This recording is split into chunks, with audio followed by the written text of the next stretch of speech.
Eu já avisei 20 anos atrás.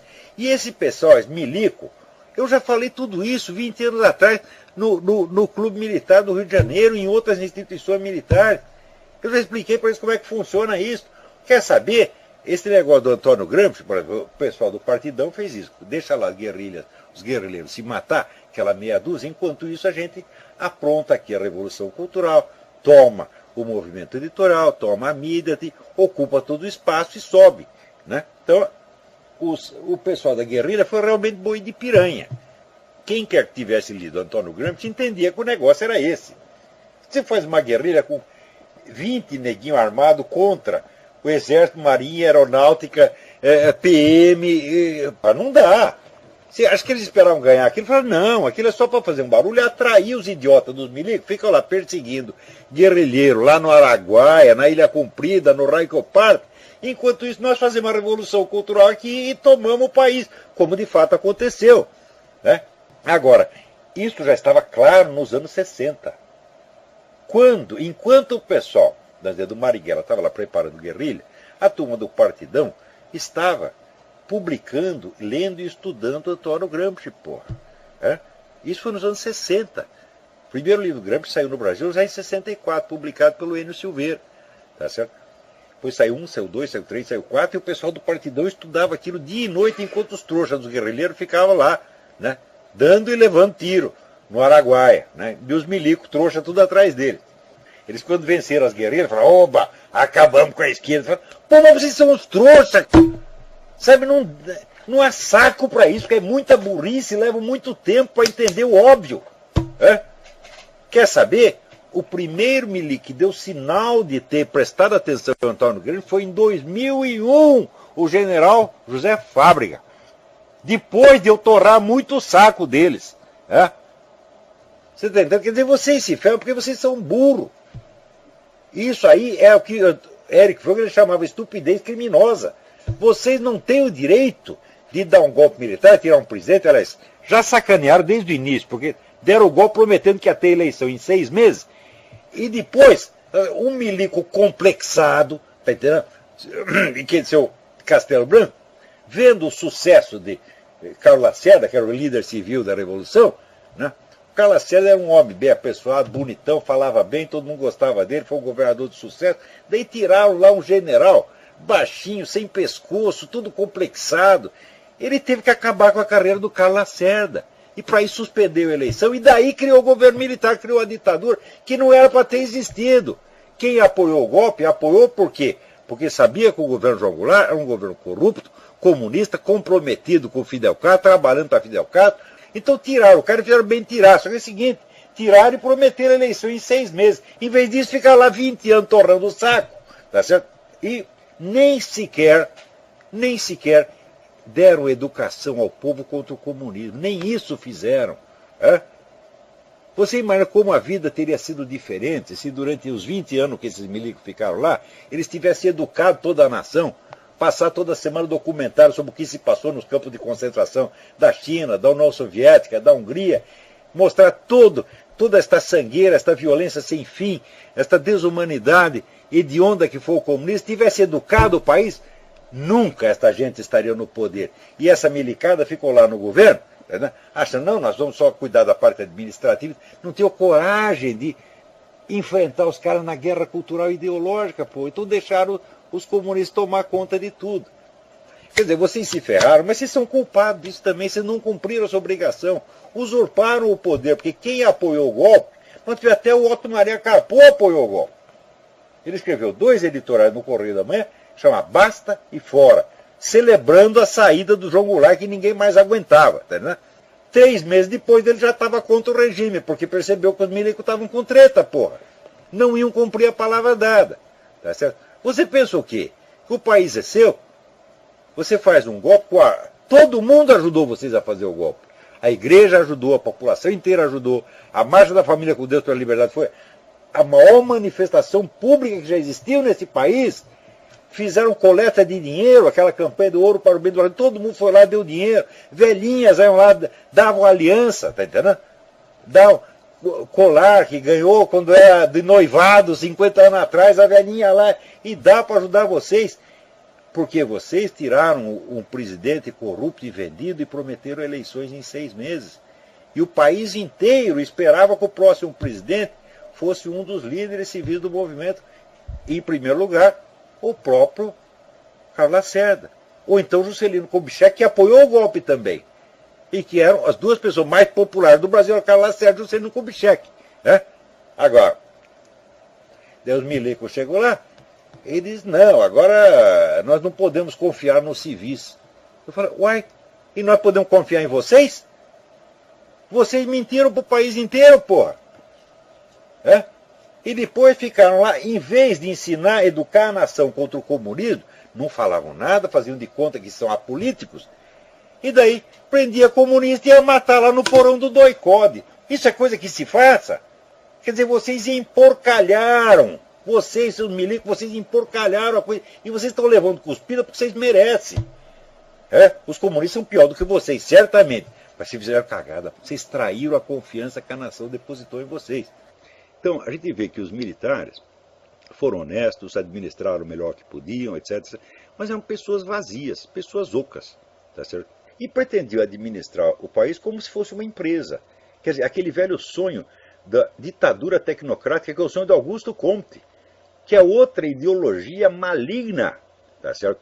O mundo tem duas ideologias malignas que produziram tudo o que houve de ruim nos últimos 150 anos, que é o marxismo e o positivismo.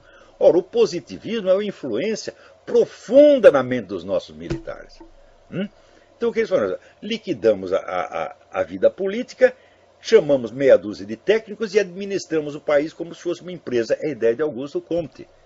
Ora, para levar isso a sério, na plena década de 60, precisa ser muito burro e intelectualmente indolente. Segundo, a indolência intelectual desses militares não permitiu sequer que eles acompanhassem a Revolução Cultural Gramsciana, que já estava começando sob as suas barbas e às vezes sob o seu patrocínio. Terceiro, tiveram no poder 20 anos, não fizeram uma única campanha de propaganda anticomunista. Quando tinham... Veja, se vocês subiram ao poder para defender o país contra o comunismo, não basta tirar o governante e em seguida fazer uma bela administração e restaurar a economia. Não, é preciso esclarecer o povo o que é o comunismo. Vocês se abstiveram, se omitiram de fazer isso durante 20 anos.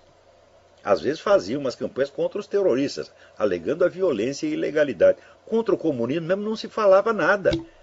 Então vocês criaram um vazio ideológico, um vazio cultural, que a esquerda ocupou facilmente. Então vocês deixaram o vazio, permitindo que a geração seguinte fosse corrompida e agora fosse cuspir na sua cara. Pior ainda, vocês não foram intelectualmente indolentes. Olha aqui, militares brasileiros e membros do clube militar. Vocês não foram intelectualmente indolentes só durante o governo militar. Depois continuaram sendo. Porque eu fui muitas vezes no clube militar e adverti a vocês essa questão do gramscismo. A primeira reação que surgiu levou 8 anos. Ou seja, 8 anos depois de eu publicar o livro A Nova Era da Revolução Cultural, pela primeira vez, um oficial, alto oficial das nossas Forças Armadas, deu sinal de que tinha percebido a coisa, que foi o general José Fábrega. E depois veio o general Sérgio Augusto Avelar Coutinho, que escreveu 2 livros excelentes a respeito. Uma reação tardia que mostra a sua indolência intelectual. Ora, se vocês não querem estudar, se vocês têm medo de ser intelectuais, tá certo? Se vocês têm o mesmo preconceito luliano contra o conhecimento, então vocês são iguais a eles sob esse aspecto. E, em segundo lugar, se não querem o conhecimento, não têm o direito de postular autoridade e poder. Então, sob este ponto de vista, não sob o ponto de vista político, são usurpadores também. Durante anos, eu fui ali ao Clube Militar, fiz várias palestras lá e adverti, vocês têm que reagir à calúnia mediante processo. Se vocês processassem os 5 primeiros caluniadores que mentiram contra as Forças Armadas, não haveria um sexto. Em vez disso, preferiram aquela política de gabinete, de conchavo, de trocar beijinho. Todos fizeram isso, não só os comandantes. Pior, quando se criou o Ministério da Defesa, eu avisei a vocês, isso vai acontecer.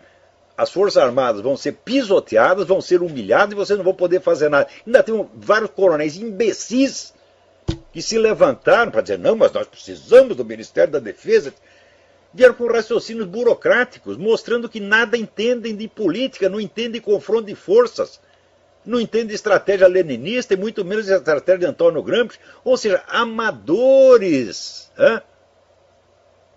gente sem a mínimo de cultura política. Então, se vocês não querem se informar sobre a situação, então não venham se queixar quando a situação se volta contra vocês. Então, aqueles que não quiseram estudar a coisa, avaliar corretamente os perigos, são culpados. Não culpados de tortura e homicídio, evidentemente. São culpados de omissão, são culpados de indolência intelectual e são culpados de ter ocupado posições para as quais não estavam intelectualmente preparados e nem pensaram em se preparar. Então, é o velho problema que já Platão assinalava, que a desordem na sociedade começa quando as pessoas começam a ocupar postos para os quais não estão preparados. E hoje em dia todo mundo se acha preparado para tudo. Pois o próprio Tarso Genro, né? É um homem intelectualmente desqualificado. Um sujeito que comigo não aguentaria 2 minutos de debate sem sair chorando. Isso vira ministro da Justiça. Tá entendendo? Agora, isso aí é a desordem estabelecida, mas essa desordem não começou depois do regime de 64, começou dentro dele. Não, pois note bem, o general Castelo Branco, que todo mundo foi um presidente maravilhoso, etc, etc, quando sugeriram para ele que fizesse um departamento de propaganda para ensinar às pessoas o que é o comunismo, para alertar contra o comunismo, ele disse, eu não vou seguir o exemplo da ditadura Getúlio Vargas que fez o DIP. Ele tinha que fazer isso, era obrigação disso, mas quer parecer bonzinho, é o bom mocismo. Bom mocismo é covardia, tá certo? Ora, se você toma o poder para defender o país contra o comunismo, depois você tem que ter obrigação de preparar as novas gerações para que não caiam no engodo comunista. Vocês os deixaram livres. Existe até aquele artigo do Ricardo Vélez Rodrigues mostrando como o governo nas universidades protegia a esquerda e boicotava os conservadores. Sempre essa política de conchavo, de bom mocismo, que continua até hoje. Não estão vocês dando aí condecorações para terroristas e depois vem chorar? Militares brasileiros, quem vocês pensam que são? Vocês têm o direito de acumular na mão o poder que o governo militar acumulou e não fazer o que é da sua obrigação? Não defender as novas gerações contra a influência corruptora, ao contrário, abrir as portas generosamente a essa influência corruptora? Vai lá no nosso parlamento, vai lá no clube militar, pergunta quantos vocês leram esses livros? Nenhum leu? Então cala a boca, burro! Que é o que eu tive que falar para um desses coronéis defensores do Ministério da Defesa. O senhor leu tal livro a respeito desse assunto? Não. Leu outro? Não. Leu outro? Não. Se você não sabe nada, o seu direito de falar é nada. Veja, o direito à expressão da livre opinião corresponde ao direito de não ouvir. Então, quanto tempo você pensou no assunto? 2 minutos? Tá certo? Se você pensou 2 minutos, nós temos que ouvir você durante 2 milionésimos de segundo, virar as costas e ir embora. Então é o tal negócio. No meio desse tem pessoas até honestas, mas é aquela honestidade do Céfalo, o personagem de Platão. É a honestidade que resulta do hábito e não do verdadeiro amor à sabedoria, amor à verdade. Tá certo? O amor à verdade, ele se manifesta na busca pela verdade. Se você não tem sequer a iniciativa de investigar para saber o que está acontecendo, então você não pode reclamar do que acontece, meu filho.